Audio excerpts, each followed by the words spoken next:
Good afternoon friends, welcome to our channel let's learn with Devika. तो आज हम unit second करेंगे। ठीक है, तो इसमें हम चैप्टर का नाम है parliament and making of law और चैप्टर थर्ड। इससे पहले हम दो चैप्टर कर चुके हैं, तो स्टार्ट करते हैं चैप्टर थर्ड। तो लाइन टू लाइन करेंगे और डिटेल्स में ये चैप्टर मैं थोड़ा थोड़ा पढ़ा भी चुका हूँ पहले। ठीक है, मैंने हाईलाइट भी कर रखा है इस चैप्टर को थोड़ा थोड़ा, तो क्योंकि ये थोड़ा इंपॉर्टेंट चैप्टर है। ठीक है, तो स्टार्ट करते हैं अभी। ज़्यादा बड़ा चैप्टर नहीं है, हो सका तो एक ही वीडियो में कंप्लीट करने की कोशिश करूंगा इस चैप्टर को।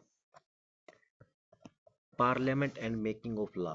तो आपको पता होगा पार्लियामेंट और मेकिंग ऑफ लॉ। पार्लियामेंट क्या है? पार्लियामेंट क्या है? ठीक है, पार्लियामेंट क्या है? जहाँ पे हमारी लोकसभा, राज्यसभा और प्रेसिडेंट हाउस होता है, वो पार्लियामेंट है। लोकसभा जहाँ पे हमारे रिप्रेजेंटेटिव मेंबर ऑफ पार्लियामेंट होते हैं। राज्यसभा मतलब अपर हाउस होता है, जो कि इनडायरेक्टली इलेक्ट होके आते हैं। और प्रेसिडेंट जो मतलब सीनियर मोस्ट मेंबर होता है, जिसके लास्ट में साइन होते हैं। तो ये पार्लियामेंट के पार्ट होते हैं। और लॉज कैसे बनते हैं? कोई लॉ जैसे वोटिंग के द्वारा पास होता है, वो पहले लोकसभा में जाएगा या पहले राज्यसभा में भी हो सकता है। फिर लोकसभा से राज्यसभा, राज्यसभा से लास्ट प्रेसिडेंट के साइन होंगे, तो उसको लॉज बोलते हैं। ठीक है, तो लॉज ऐसे बनता है। तो we in India pride over self on being a democracy. तो हमें पता है हम एक डेमोक्रेटिक कंट्री है और हमें इस चीज़ पे प्राइड है। Here we will try and understand the relation between the idea of participation in decision making and the need for all democratic government to have consent of their citizens. तो democratic governments में क्या होता है? Consent होना जरूरी है citizens का। ठीक है, मतलब सिटीजन्स के अकॉर्डिंग ही लॉज बनाए जाते हैं। अगर सिटीजन्स को लॉज पसंद नहीं आया, तो क्या करेगी? या तो प्रोटेस्ट करेगी, अगले नेक्स्ट आने वाले 5 ईयर्स में उस गवर्नमेंट्स को हटा देती है। ठीक है, it is these element that together make us a democracy and this is best express in the institution of the parliament. तो डेमोक्रेसी होता क्या? मतलब लोग ही पार्टिसिपेट करें, मतलब हर एक आदमी जो अडल्ट है, जो 18+ है, जो अडल्ट फ्रेंचाइजी है डेमोक्रेसी का पार्ट। ठीक है, तो वो हर एक आदमी पार्टिसिपेट करे, तो वही क्या है? डेमोक्रेसी। तो in this chapter we will try to see how the parliament enables citizens of India to participate in decision making and control the government, thus making it most important symbol for Indian democracy and key feature of the constitutions. तो decision making जो है और control the governments, ये क्या है? Most important symbols of Indian democracy. मतलब governments भी controls में है। अगर गवर्नमेंट कंट्रोल में नहीं होगी, तो क्या होगी? मोनार्की अपने मन मर्जी से डिसीजन ले सकती है। तो इसलिए इंडियन गवर्नमेंट कंट्रोल में है, तो इसको क्या बोलेंगे? Democratic country. ठीक है, तो ये हमारा पार्लियामेंट की इमेज दिखा रखी है। So why should people decide? ठीक है, India as we know become independent on 15 August 1947। तो हमें पता है इस डेट को इंडिया आज़ाद हुआ था। Preceding this was a long and difficult struggle in which many section of society participated, जिसमें काफ़ी लोगों ने पार्टिसिपेट किया था। People from various backgrounds joined the struggle and they were inspired by idea of freedoms। तो बहुत सारे background के लोगों ने पार्टिसिपेट किया और स्ट्रगल किया। ठीक है, तो वो इंस्पायर्ड हैं आइडिया ऑफ फ्रीडम से, इक्वेलिटी से, and participation in decision making. ठीक है, तो इन सब को वो इंस्पायर्ड है कि उन सबको पता है कि फ्रीडम्स की क्या इमेज है, इक्वेलिटी भी होनी चाहिए और डिसीजन मेकिंग में हमारा पार्टिसिपेशन भी होना चाहिए। लेकिन कॉलोनियल रूल्स में पीपल्स डर के जीतते थे। ठीक है, ऑफ द ब्रिटिश को, and did not agree with many of the decision that they took. और एग्री नहीं होते थे जो ब्रिटिश डिसीजन लेते थे, क्योंकि वो इंडियंस जनता के खिलाफ ही होते थे almost. But they faced grave danger if they try to criticise this decision. लेकिन इंडिया के लोग क्रिटिसाइज नहीं कर पाते थे। लेकिन आजकल क्या है? क्रिटिसाइज कर सकते हैं हम गवर्नमेंट्स को, और धीरे धीरे मतलब गवर्नमेंट्स का जैसे 1857 की क्रांति हुई, उसके बाद बाद भी लोग क्रिटिसाइज करने लगे थे। तो लोगों को पता चल गया था क्रिटिसिज्म कितना इम्पोर्टेंट चीज है। The nationalist began openly criticise the British government and make demands. तो नेशनलिस्ट जो थे उस टाइम पे डिमांड्स करने लगे थे। तो इंडियन नेशनल कांग्रेस थी demanded that there be elected member in the legislature was a right to discuss the budget and ask questions. ठीक है। तो 1885 में सबसे पहले इंडियन नेशनल कांग्रेस ने डिमांड रखी थी कि elected member in the legislative assembly होना चाहिए और उनके पास राइट होना चाहिए बजट्स को डिस्कस करने का और क्वेश्चंस करने का। तो the government of India act 1909 allowed for some elected representations. तो वहाँ पे 909 में कुछ इलेक्टेड रिप्रेजेंटेशन दिए गए। While these early legislature under the British government were in response to the growing demand of the nationalists, they did not allow for adults to vote, nor could people participate in decision। तो पहले क्या था, पहले 10% लोग ही जो rich लोग थे या पढ़े लिखे लोग थे वही पार्टिसिपेट कर पाते थे। तो ऐसे धीरे धीरे मतलब डिमांड्स वगैरह क्रिटिसाइज कर कर करके हमारा एक पूरा संविधान बना है, मतलब उस आइडियल्स पे, मतलब धीरे धीरे हमने जो फ्रीडम्स की लड़ाई लड़ी है उन सब के बेस पे कॉन्स्टिट्यूशन तैयार हुआ है। तो ये क्या इमेज दिखा रखी है, देखिए इसमें ईवीएम इलेक्ट्रॉनिक वोटिंग मशीन ये हाईलाइट कर रखा मैंने। ठीक है। The country for the first time 2004 में जनरल इलेक्शन में ईवीएम यूज हुई थी। ठीक है। तो इससे पहले क्या यूज होता था, प्रिंटिंग मशीन्स वगैरह यही सब यूज होती थी। ठीक है। तो आगे की लाइन पढ़ते हैं हम। As you read in chapter 1 the experience of colonial rule was well as the participation of different people in the struggle for freedom left little doubt in the mind of the nationalist that all person in independent India would be able to participate in decision making। तो जो nationalist थे उस time पे वो ये सोचते थे अगर हमारा देश आज़ाद होता है तो क्या हर एक पर्सन पार्टिसिपेट कर पाएगा। With the coming of independence we were going to be citizen of free country। They did not mean that government could be what is felt like, it mean that the government had to be sensitive to people need and demands। तो government ऐसी होनी चाहिए जो peoples need को समझे और demands को समझे, मतलब सेंसिटिव होनी चाहिए पीपल्स नीड और डिमांड के। The dream and the aspiration of freedom struggle were made concrete in the constitution of independent India and had laid down the principle of universal adult franchise।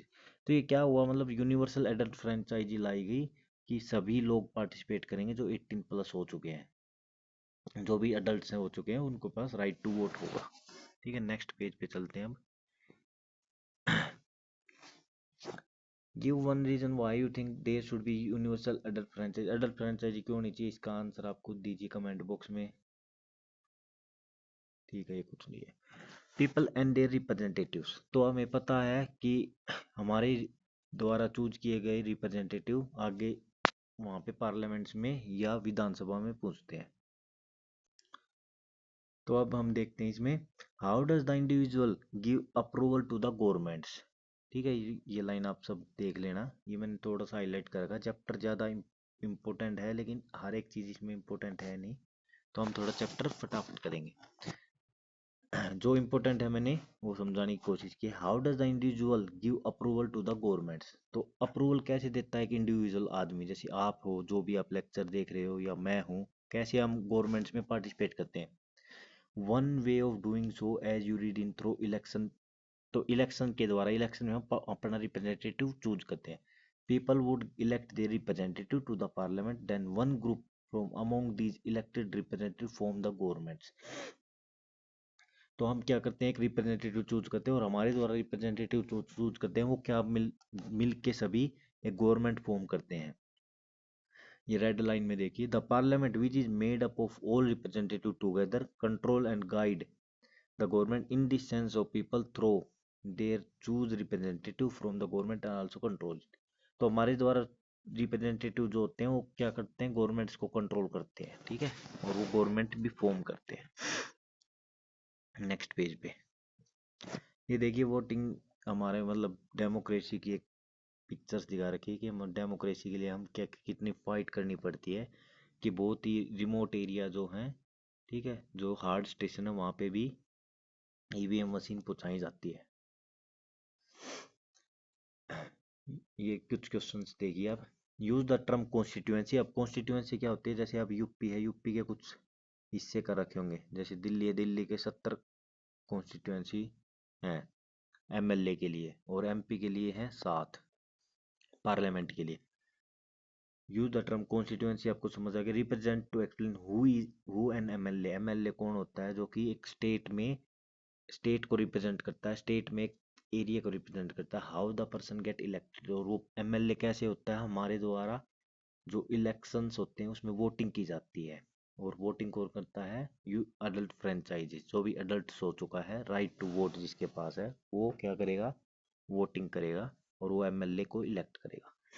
MLA किसके लिए काम करता है, state के लिए। तो ये समझ आ गया होगा आपको। नेक्स्ट देखिए, discuss with your teacher to difference between state assembly, Vidhan Sabha और पार्लियामेंट। तो विधानसभा स्टेट के लिए होता है, और पार्लियामेंट होता है पूरे देश के लिए। तो ये आप और ज़्यादा डिटेल्स में धीरे धीरे समझ जाओगे। From the list below identify the work of state government and that of central government. तो ये इनमें हमें बताना है, इसमें स्टेट गवर्नमेंट काम कर रही है, central government. Decision of Indian to maintain peaceful relations. अब पीसफुल रिलेशंस दूसरे देश के साथ करने हैं, तो उसमें क्या कौन काम करेगा, central government. Decision of Madhya Pradesh government to board exam को जो 8th क्लास में है उसको डिसकंटिन्यू करना, तो इसमें कौन डिसीजन लेगा, state government. Inter new train, central government, train किसके अंडर में आता है, सेंट्रल गवर्नमेंट के। इंटर 1000 रुपीज किसके अंडर में आएगा, सेंट्रल गवर्नमेंट के। नेक्स्ट देखिए, filling the blank with the following words, universal adult franchise, MLA representative directly. तो ये वर्ड्स हमें फिलिंग द ब्लैंक्स में बढ़ने हैं, तो देखते हैं। Democratic government in over time are usually referred to as representative democracy. तो हमारी डेमोक्रेटिक गवर्नमेंट कैसी है, रिप्रेजेंटेटिव डेमोक्रेसी है। In representative democracy people did not participate directly. तो यहाँ पे क्या आएगा, डायरेक्टली। ठीक है, इसका आंसर हो गया directly. But instead choose their representative. तो हम क्या कर देते हैं, चूज कर देते हैं रिप्रेजेंटेटिव को थ्रू एन इलेक्शन प्रोसेस। हमसे डायरेक्ट क्वेश्चन नहीं पूछा जाता, तो इसका मतलब हम डायरेक्टली पार्टिसिपेट नहीं करते, हम चूज कर देते हैं रिप्रेजेंटेटिव को through an election process. These MLA, ठीक है, यहाँ पे क्या आएगा, MLA meet and make decision for entire populations. These days, a government cannot call itself democratic unless it allow what is known as universal adult franchise. This means that all adult citizens in the country are allowed to vote. तो ये आपको समझ आ गया, I hope. कोई doubt हो तो comment box में मुझे बताना। नेक्स्ट देखिए, you have read the most elected member whether in the parliament और Vidhan Sabha or the parliament are elect for fixed period of 5 years. Why do we have a system where the representative are elect for fixed period? अब fixed period के लिए है, मतलब ये democracy है, यहाँ पे हम पब्लिक जो है, कॉमन लोग हैं, कंट्रोल कर सकते हैं, क्योंकि उनको पता रहेगा कि अगले 5 साल में अगर गवर्नमेंट अच्छे से काम नहीं कर रही तो उनको हटा देगी। लेकिन अगर फिक्स्ड पीरियड नहीं करा, फॉर लाइफ टाइम कर दिया, तो क्या होगी, मोनार्की होगी, डेमोक्रेसी रहेगी नहीं।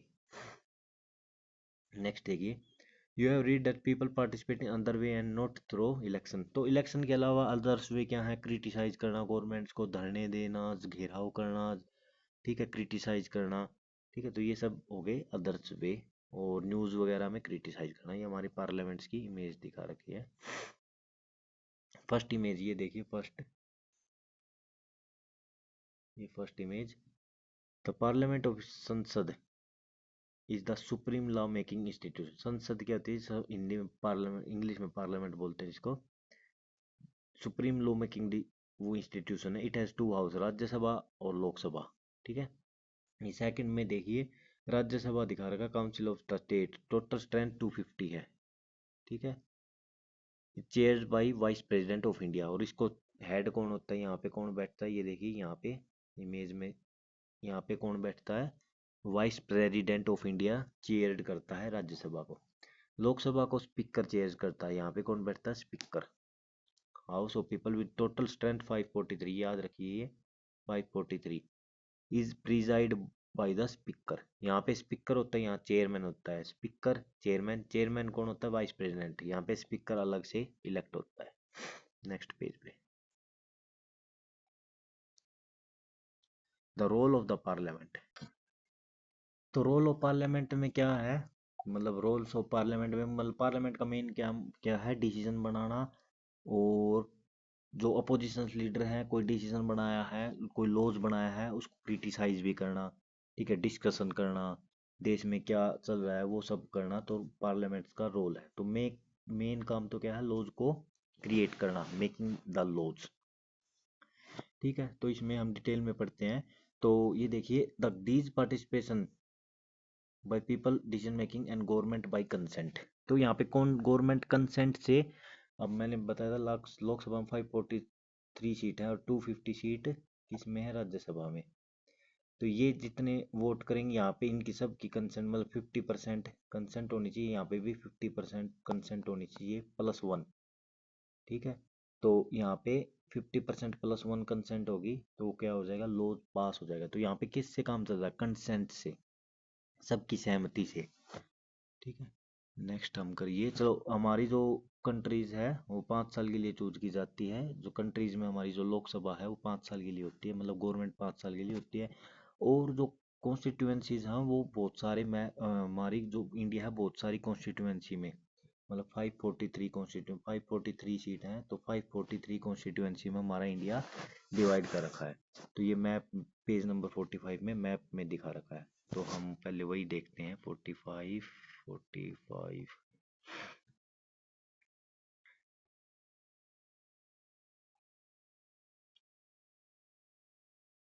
ये देखिए, ये थोड़ा जूम करते हैं हम।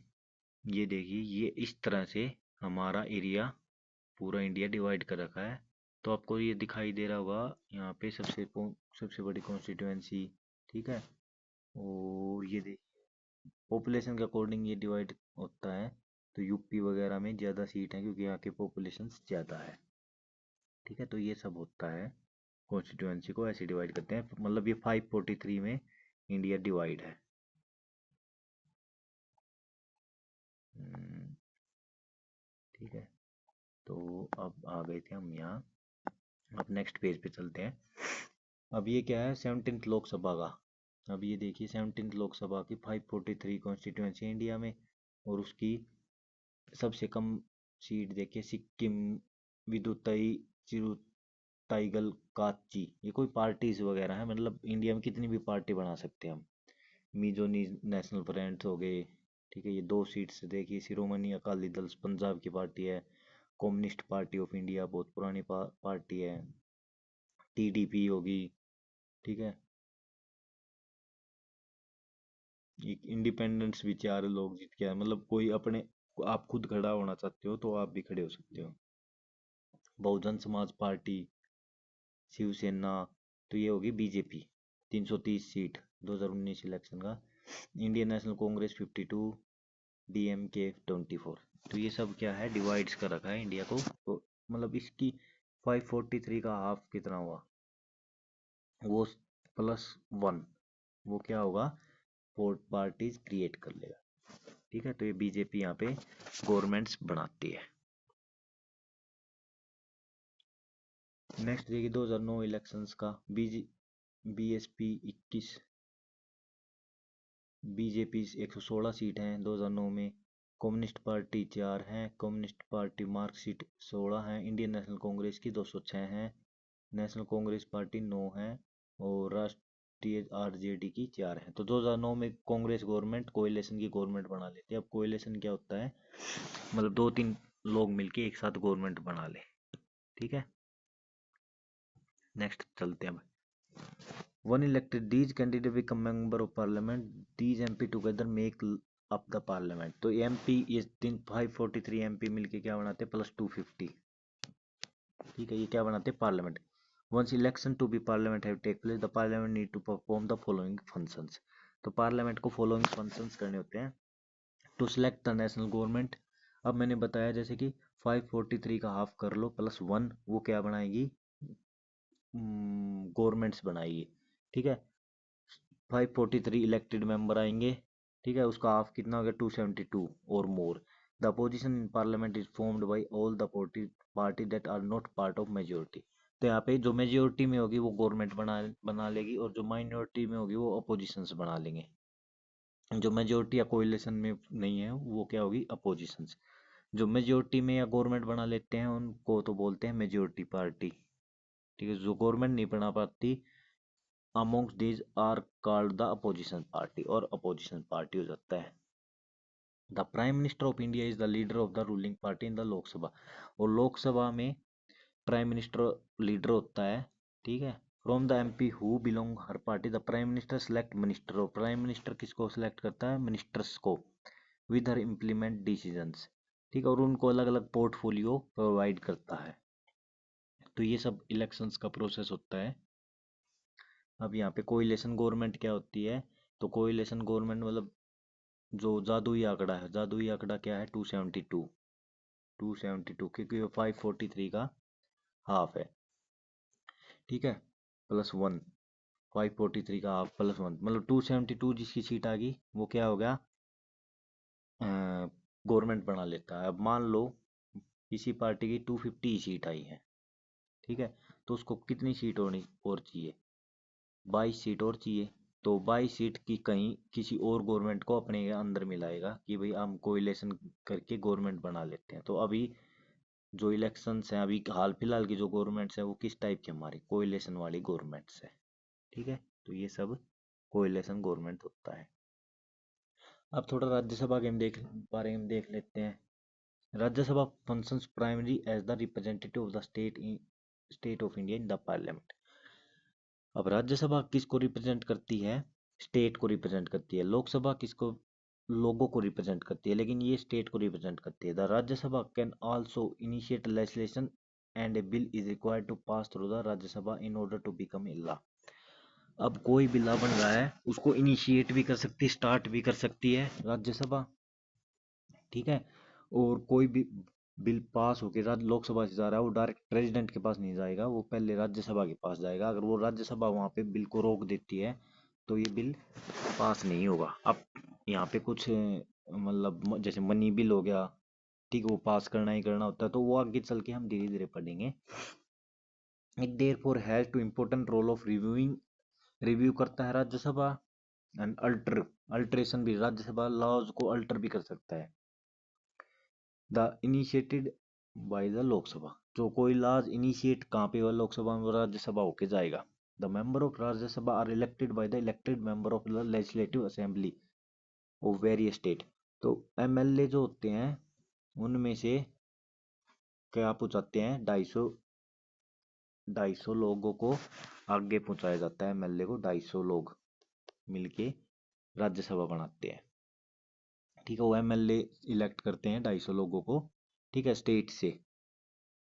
ठीक है, तो स्टेट से एमएलए इलेक्ट होते हैं, और ये फिक्स होता है राज्यसभा की सीट 250 है। ठीक है, the member of Rajya Sabha elected by the elected member of the legislative assembly. तो इलेक्ट कौन करता है, एमएलए, ये याद रखिए, इसमें लोग पार्टिसिपेट नहीं करते। तो इलेक्ट कौन करता है, MLA, elected member of the, elected by the elected member of the legislative assembly of various state. तो वो अलग अलग स्टेट के एमएलए जो होते हैं, ठीक है, वो इलेक्ट करते हैं राज्यसभा को। There are 233 elected member plus 12 nominated member by the president. अब देखिए राज्यसभा को कैसे डिवाइड कर, 233 प्लस 12, ये कितना हो गया, 250। तो ये 12 तो क्या कौन इलेक्ट करता है, नॉमिनेट होते हैं, इलेक्ट नहीं, सॉरी, नॉमिनेट होते हैं प्रेसिडेंट। 233 इलेक्ट होते हैं एमएलए के द्वारा। ठीक है, तो ये सब है, ये सब हम आगे चल के देखेंगे। To control guide and inform the governments. अब पार्लियामेंट का सेकंड बी फंक्शंस देखिए। Parliament while in sessions begin with a question hour. तो सबसे पहले याद रखिए, सबसे पहले पार्लियामेंट में क्वेश्चन आवर स्टार्ट होता है। This is very important way through which the parliament control the executive. तो पार्लियामेंट इसमें जो एग्जीक्यूटिव हेड होते हैं, मैंने बताया था, लेजिस्लेटिव हेड होते हैं, एग्जीक्यूटिव होता है। ठीक है, एग्जीक्यूटिव क्या करवाते हैं, लॉज को इम्प्लीमेंट करवाते हैं, और जो लॉ बनता है वो लेजिस्लेटिव में बनता है। एग्जीक्यूटिव जो एमपी हो गए, सॉरी, कैबिनेट मिनिस्ट्री होगी, ये सब आपको आगे धीरे धीरे पता चलेगा। तो पार्लियामेंट के अंदर ही एग्जीक्यूटिव होते हैं, लेजिस्लेटिव भी पार्लियामेंट के अंदर ही होते हैं। जैसे अब होम मिनिस्टर हो गया, जिसको मिनिस्ट्री मिल गई, जिसको पोर्टफोलियो मिल गया, वो किसके अंडर आएगा, एग्जीक्यूटिव के अंडर। तो यहाँ पे क्वेश्चन आवर में क्वेश्चन पूछे जाते हैं अपोजिशंस के द्वारा। कि भाई आपने ये काम नहीं किया, वो नहीं किया, ये वो बताओ, इसका आंसर दो। ठीक है। Question of the government is crucial task for every MP. The opposition party play a critical role in the healthy functioning of democracy. ये लाइन इंपॉर्टेंट है। अपोजिशन पार्टी होती है क्रिटिकल रोल निभाती है डेमोक्रेसी को फंक्शन करने में। The highlight drawbacks in various policies and program of the government and mobilize popular support for their own policies. तो ये पहले ये लाइन समझिए, कैसे अपोजिशन पार्टी हेल्दी फंक्शंस करती है डेमोक्रेसी में। अगर मान लो अपोजिशन पार्टी ने पैसे वगैरह खा के और वो क्रिटिसाइज नहीं किया, कोई भी मतलब गलत तरीके का ला लगा, ठीक है, और लोग उसको क्रिटिसाइज कर रहे हैं और अपोजिशन पार्टी ने उसके खिलाफ आवाज नहीं उठाई, तो क्या होगा, वो लॉ धीरे पास हो जाएगा कुछ टाइम के बाद। तो यहाँ पे लॉज को चेक करने का काम करती है अपोजिशन पार्टी। क्रिटिसाइज करना हो उसका काम करती है, और कुछ कमियां हो उनको अल्टर करवाने में opposition party healthy role play करती है। ठीक है, तो इसलिए अपोजिशन भी होना बहुत जरूरी है। कंप्लीट सीट आना मतलब एक ठीक नहीं रहता। ये क्वेश्चन आवर का एक वो दिखा रखा है। क्वेश्चन आवर में कैसे क्वेश्चन पूछे जाते हैं, अनस्टार्ड क्वेश्चन। अब ये धीरे धीरे बताऊंगा मैं आपको। स्टार्ड क्वेश्चन होते हैं, pink question, pink slip question होते हैं, अनस्टार्ड क्वेश्चन होते हैं। ये सब हम आगे की क्लास में करेंगे। ठीक है, तो ये कोई मनोज राजौरिया है, कोई चिल्ड्रन की स्कीम थी, coverage of scheme for children. तो मिनिस्टर से पूछता है, will the minister of women and child develop be please to state whether. ये तीन क्वेश्चंस पूछे गए हैं, तो इनके आंसर्स देते हैं। ठीक है, वीरेंद्र कुमार ये कौन है, एग्जीक्यूटिव हो गए, क्योंकि ये क्या है, मिनिस्टर्स हैं, तो ये सब इनका आंसर देते हैं। ठीक है, तो ये सब हम ऐसे क्वेश्चन आवर में ऐसे काम होता है। नेक्स्ट देखिए, the government gets valuable feedback and kept on his toes by question asked by the MPs. तो एमपी के द्वारा क्वेश्चंस पूछे जाते हैं। In addition in all matters dealing with finance the parliament approval is crucial for the government. Parliament की approval जरूरी है finance के केस में। This is one of the several way in which the parliament control guide and inform the government. तो इसी हिसाब से control, guide and inform, ये तीन चीज पार्लियामेंट करती है। कंट्रोल करती है गवर्नमेंट को, गाइड करती है और इन्फॉर्म करती है गवर्नमेंट को। How do new law came out. कोई भी न्यू लॉ कैसे बनता है, the parliament has important rule making laws. तो ये आपको सबको पता हो गया, लॉज कैसे बनता है। लोकसभा से बिल पास होगा प्लस राज्यसभा से पास होगा और प्रेसिडेंट उस पर साइन करेंगे तो वो लॉज बन जाता है। ठीक है, तो यही है इसमें। तो इस हिसाब से हमारा क्या बनता है, लॉज बनते हैं। अब ये देखिए, ये जेंडर इक्वलिटी, ये कुछ देखिए, ये देखते हैं हम। ठीक है, तो ये हमारे यहाँ पे कुछ लॉज वगैरह बनने की मतलब पब्लिक हियरिंग वगैरह होती है। ठीक है, तो यहाँ पे लोग क्या चाहते हैं, एक लॉज चाहते हैं। तो वहाँ पे लोग चाहते हैं कि गवर्नमेंट हमारे लिए एक लॉज बनाए। तो उस पे यहाँ पे कुछ दिखा रखा है। ठीक है, तो डिबेट्स वगैरह दिखा रखी हैं। ठीक है, मीडियाज की वो दिखा रखी है, तो ये सब होता है। फिर गवर्नमेंट्स एक्शन में आती है, गवर्नमेंट्स एक लॉ बना देती है। ठीक है, तो इस हिसाब से वो लोकसभा में पास होगा, फिर राज्यसभा में पास होगा, तो और फिर लॉज बन जाता है। अब देखिए कुछ अनपॉपुलर और कॉन्ट्रोवर्शियल लॉज है। तो ये आप लॉज हो आपको समझ गए होंगे, लोकसभा या राज्यसभा कुछ भी हो सकता है। मैं हमेशा लोकसभा एक फॉर एग्जांपल ले रहा हूँ, राज्यसभा में भी इनिशिएट हो सकता है। फिर राज्यसभा में जाएगा, ठीक है, फिर प्रेसिडेंट के पास जाएगा और वहां पे उसके साइन होंगे, तो वो लॉज क्या बन जाता है, पास हो जाता है, तो वो लॉज बन जाता है।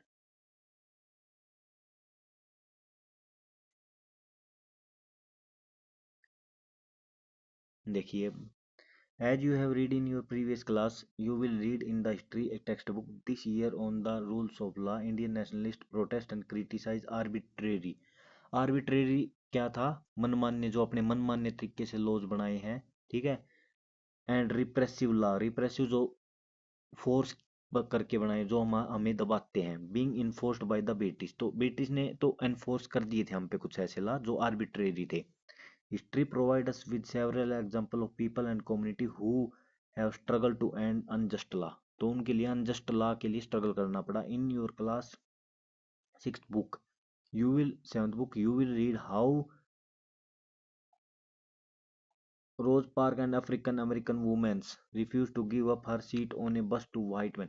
तो आपने लास्ट क्लास में मैंने पढ़ाया भी है, आप देखेंगे मेरा 7th के लेक्चर, उसमें वाइट वुमेन्स के साथ डिस्क्रिमिनेशन किया जाता था, तो उसके लिए एक लॉ बना था। She was protesting the law on segregation that divide up all public space including the street between the white and African American. हर जो ब्लैक वुमेन्स के साथ, सॉरी वुमेन्स के साथ, मतलब अलग तरीके से डिस्क्रिमिनेशन किया जाता था।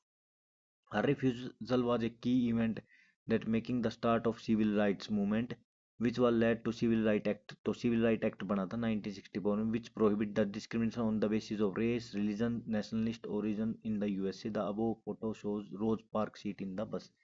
तो रोज पार्क सीट एक रोज नाम की वुमेन्स थी, तो उससे रिलेटेड था। आप 7th क्लास में जाएंगे तो ये आप इमेज से देख सकते हैं। अनपॉपुलर एंड अनकॉन्ट्रोवर्शियल लॉज, तो कुछ लॉज ऐसे हैं जो कॉन्ट्रोवर्शियल हैं, ठीक है, तो उनके बारे में कुछ बता रखा है, तो हम देखते हैं। Let us now look at the situation. तो situation where people pass is the law that turn out to be very unpopular. तो कुछ लॉज ऐसे होते हैं जो कंट्रोवर्शियल होते हैं, जो अनपॉपुलर होते हैं, जो लोगों को पसंद नहीं आते, और उनमें कुछ हार्म अनफेयर और हार्मफुल होता है, तो उनको लोग क्रिटिसाइज करते हैं और पब्लिक मीटिंग्स वगैरह करके, राइट, न्यूज़पेपर्स में निकाल के, टीवी में रिपोर्ट, न्यूज़ चैनल्स में आके, ठीक है। In a democracy like our citizen can express their unwillingness to accept repressive laws. तो इस रिप्रेसिव लॉज के हम खिलाफ बोल सकते हैं, framed by the parliament. When the large number of people begin to feel that wrong laws have been passed then there is pressure on the parliament to change this. तो government पे pressure आ जाता है, change this. Example various municipal law on use of space within municipal limit often make hawking and street vending illegals. तो vending illegals, तो hawkers और जो vendors होते हैं, हॉकर्स जो मतलब रेडियो पे जो घूमते हैं, वेंडर्स जो सामान को सेल्स करते हैं, तो वो क्या कर लेते हैं, पब्लिक प्लेस का यूटिलाइज कर लेते हैं। No one dispute the necessary for some rule to keep the public space open so that people can walk in the pavements easily. तो वो पेवमेंट जो चलने का रास्ता होता है, पेवमेंट, उस पे इजिली चल सके, लेकिन वहाँ पे क्या करते हैं म्यूनसिपल कमेटी, वहाँ पे रेडियो वालों को जगह दे देती है। However, one also cannot deny that hawkers and vendors provide essential service and cheaply and efficiently to the millions living in a large city. This is their means of livelihood. Hence, if the law favor one group and discard the other, it will be controversial and lead to conflicts। अब in ready वालों को हटा दे तो ready वालों के लिए laws ये अच्छा नहीं रहेगा। तो कुछ लॉ कंट्रोवर्शियल और कॉन्फ्लिक्ट्स ला देते हैं, एक ग्रुप में डिस्कार्ड ला देते हैं। People who think that the law is not fair can approach the court to decide on issue। तो कोर्ट में जा सकते हैं, ठीक है, अगर कोई लॉ अच्छा ना लगे। The court has the power to modify और cancel law if find they then don't adhere to constitutions. तो यहाँ पे एक इम्पोर्टेंट चीज आपको पता चली, कोई भी लॉ जो अडहेर नहीं कर रहा कॉन्स्टिट्यूशंस को, वो उस लॉ को कैंसिल कर सकती है, अबोलिश कर सकती है हमारी कोर्ट, ठीक है। इस लाइन को आप चाहें तो हाईलाइट कर लें, ये अभी तक मैंने बताया नहीं था, ये है, ठीक है। नेक्स्ट चलते हैं,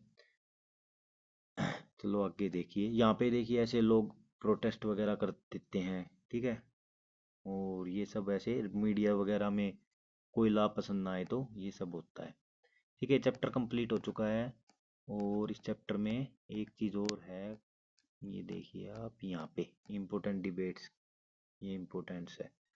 The word arbitrary has been used earlier in this book and you read what the word in mean closely chapter 1। तो arbitrary क्या होता है, मनमान्य तरीके से कोई भी रूल बनाया गया है, वो arbitrary रूल होता है। The word sedition has been included। sedition क्या होता है, sedition का मीनिंग देखिए, होता है मतलब देशद्रोही करना। यहाँ पे बोल रहे हैं कि इन्होंने ऐड भी किया है sedition को, यहाँ पे तो ये रहा sedition। The applies of anything that the government might consider as stirring up resistance or rebellion against it। In such case, the government does not need absolute evidence in order to arrest the person। अब क्या बोल रहा है कि किसी भी पर लोग किसी भी पर्सन पे सेडिटेशन का एक्ट लगा दिया तो उसके लिए एविडेंस नहीं चाहिए, उसको अरेस्ट कर सकती है गवर्नमेंट। ठीक है, और वो कोई मान लो गवर्नमेंट के खिलाफ बोल रहा है तो उस पर सेडिटेशन एक्ट लगा दिया, देशद्रोह का एक्ट लगा दिया, राजद्रोह बोलते हैं हिंदी में, तो उस पे उसको अरेस्ट कर सकती है। Under the section seditation act 1870 the British had a very broad interpretation of what constitute seditations and what this meant was they could arrest and detain any person they want under this act। तो detain कर सकते थे, अटेन arrest कर सकते थे। The nationalist consider this law arbitrary, तो ये लॉज कैसा था, arbitrary, because person were arrested for a variety of reason that were seldom clarified beforehand as well as because those arrested were often kept in jail without a trial। तो बिना trials के, बिना court में जाए उनको वो कर देते थे, अरेस्ट कर लेते। तो सेडिटेशन क्या था, एक कंट्रोवर्शियल लॉ था, अनपॉपुलर लॉ था। ठीक है, तो ये यहीं पे डिबेट्स की वो बात कर रहा है। State one reason why you think seditation act 1870 was arbitrary, मनमाना एक्ट क्यों है। In what way does the seditation act contradictory rule of law. अब रूल ऑफ लॉ क्या बोलती है, लॉज के आगे सब इक्वल है। ठीक है, everyone is equal in front of law. तो क्या act seditation act 1870 rule of law को फॉलो कर रहा है, तो अडेयर कर रहा है कॉन्स्टिट्यूशन को, नहीं कर रहा। ठीक है, तो ये क्या है, गलत था। जो सेडिटेशन था वो एक कंट्रोवर्शियल लॉ था। ठीक है, तो ये सब है, चैप्टर कंप्लीट हो चुका है। Thank you very much. I आपको वीडियो पसंद आए तो लाइक करें, सब्सक्राइब करें और शेयर करें। ठीक है, और किसी को कुछ पूछना हो तो कमेंट बॉक्स में आप पूछ सकते हैं। Thank you very much.